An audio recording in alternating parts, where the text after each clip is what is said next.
আওয়ামী লীগের রাজনীতিতে ফেরার কোনো নৈতিক অধিকার নাই। দেশের মানুষ 5 তারিখে তাদেরকে লাল কার্ড দেখিয়ে দেশ থেকে বিতাড়িত করেছে। তারা যদি সেভ এক্সিট নিত, তারা যদি ক্ষমতা নির্বাচনের মাধ্যমে, সুষ্ঠু নির্বাচনের মাধ্যমে তারা যদি ক্ষমতার পালাবদল হতো, সেক্ষেত্রে আওয়ামী লীগের সুযোগ থাকতো। আওয়ামী লীগের পতন হয়েছে, আপনাকে বুঝতে হবে। এখানে তারা স্বাভাবিকভাবে তাদের ক্ষমতার পালাবদল হয়নি। আওয়ামী লীগকে, শেখ হাসিনাকে এই দেশের ছাত্র জনতা বাধ্য করেছে বিদেশে পালিয়ে যেতে।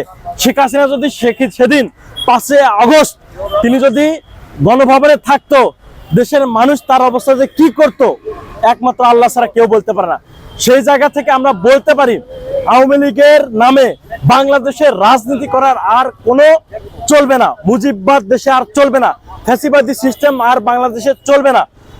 সেজন্য আমরা স্পষ্টভাবে বলতে চাই, যারা ওই শেখ হাসিনা যখন পালিয়ে গেছে, যারা এখন মিছিল করতেছে বিভিন্ন জায়গায়, গোপালগঞ্জে এনসিপির উপরে যারা হামলা করেছে, তাদেরকে বলতে চাই যে তাদেরও কয়েকজন দেখলাম যে মৃত্যুবরণ করেছে।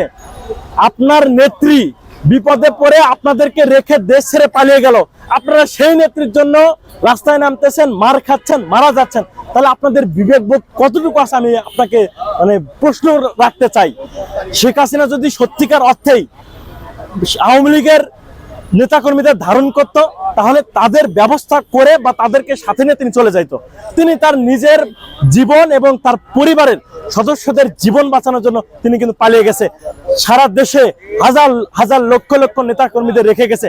এ থেকে স্পষ্ট প্রমাণিত আওয়ামী লীগের যারা কর্মী, এরা এখনো ভুল পথে আছে। তাদেরকে আমরা উদাত্ত আহ্বান জানাই, দেশে নৈরাজ্য সৃষ্টি করো না, বিশৃঙ্খলা সৃষ্টি করো না, নিজের জীবনের বিপন্ন ডেকে এনো না। তোমরা এমন রাজনীতি করছো যে রাজনীতির কারণে তোমরা রাতে ঘুমাইতে পারো না। যে তোমরা এমন রাজনীতি করছো ফ্যাসিবাদের সাথে, যে তোমাদের নেতা সে তোমাদের রেখে পালিয়ে গেছে। তো তোমরা এমন নেতার সাথে তোমরা কেন রাজনীতি করবা? তোমাদের কাছে প্রশ্ন রাখতে চাই, তোমাদের এখনো সুযোগ আছে, এখনো সময় আছে। বিবেক বুদ্ধি দিয়ে তোমরা দেশের পক্ষে থাকো, দেশের মানুষের কাছে ক্ষমা চেয়ে তোমরা নিজেদের জীবন যাপন করো।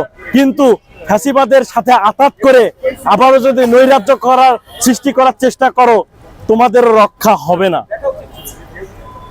আমরা স্পষ্ট করে বলছি যে অন্তর্বর্তীকালীন সরকার ব্যর্থতার পরিচয় দিচ্ছে।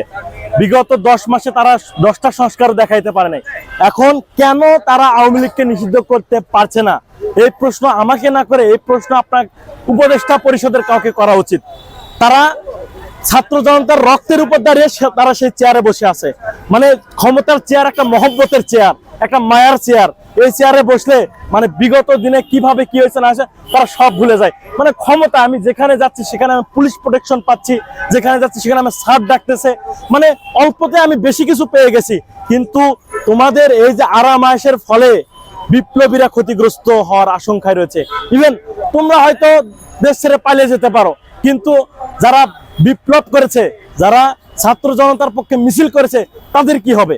সুতরাং তোমরা হম্বিতম্বি না করে দ্রুত আওয়ামী লীগের বিরুদ্ধে কঠিন অ্যাটেম্প নাও এবং তোমরা তাদেরকে জাস্ট নির্মূল করে দাও। আমাদের স্পষ্ট বার্তা, আওয়ামী লীগের প্রতি কোনো সিম্পেথি থাকতে পারে না। যে আওয়ামী লীগের প্রতি সিম্পেথি দেখাবে সে ফ্যাসিবাদের প্রতি সিম্পেথি দেখাবে।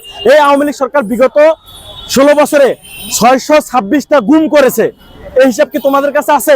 তারা এখনো তাদের তাদের পরিবার যারা গুম হয়েছে, তাদের পরিবার এখনো জানে না তাদের সেই পরিবারের সদস্য, তারা সেই সদস্য তারা গুম হয়েছে, তারা মৃত্যুবরণ করেছে, নাকি তারা বেঁচে আছে, নাকি কোন জায়গায় আছে, এখনো তারা জানে না। সুতরাং এই আওয়ামী লীগের প্রতি কোনো সিম্পেথি না দেখায় দ্রুত আওয়ামী লীগকে নিষিদ্ধ করতে হবে, আওয়ামী লীগের কবর রচনা করতে হবে, সোজা কথা।